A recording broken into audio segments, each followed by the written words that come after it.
السلام علیکم دوستو،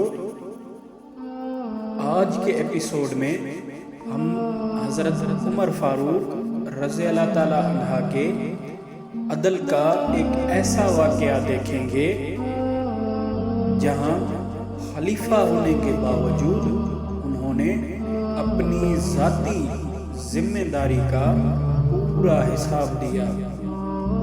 ایک دن حضرت عمر رضی اللہ تعالی عنہ مدینہ کے باہر کسی ضروری کام کے لیے روانہ ہوئے۔ سفر کے لیے انہوں نے بیت المال کا ایک گھوڑا لیا۔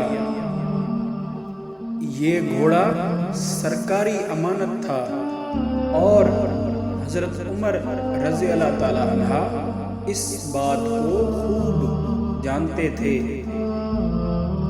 سفر کے دوران گھوڑا تھک گیا۔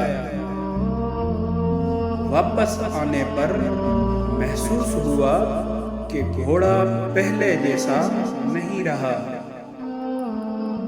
یہاں حضرت عمر رضی اللہ تعالی عنہ چاہتے تو اس بات کو نظر انداز کر سکتے تھے، لیکن حضرت عمر فاروق رضی اللہ تعالی عنہ کا ضمیر گواہی دے رہا تھا۔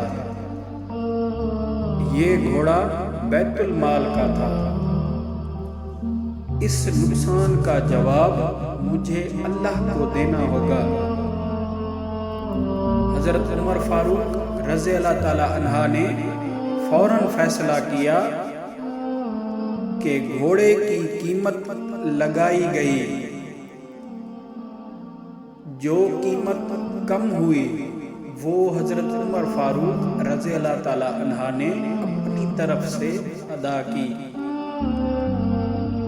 لوگ یہ منظر دیکھ کر حیران رہ گئے۔ انہوں نے کہا، یہی ہے اصل عدل۔ دوستو، یہی ہے اسلام کی لیڈرشپ، جہاں حکمرانی سے پہلے خود کا احتساب ہوتا ہے۔ حضرت عمر فاروق رضی اللہ تعالی عنہ نے عمل سے دکھایا کہ امانت کا حق کیا ہوتا ہے۔ مزید ایسی اسلامی معلومات کے لیے ہمارا چینل سبسکرائب کر کے بیل آئیکن دبا دیں تاکہ ہمارے آنے والے ویڈیوز آپ دیکھ سکیں۔ شکریہ۔ اللہ حافظ۔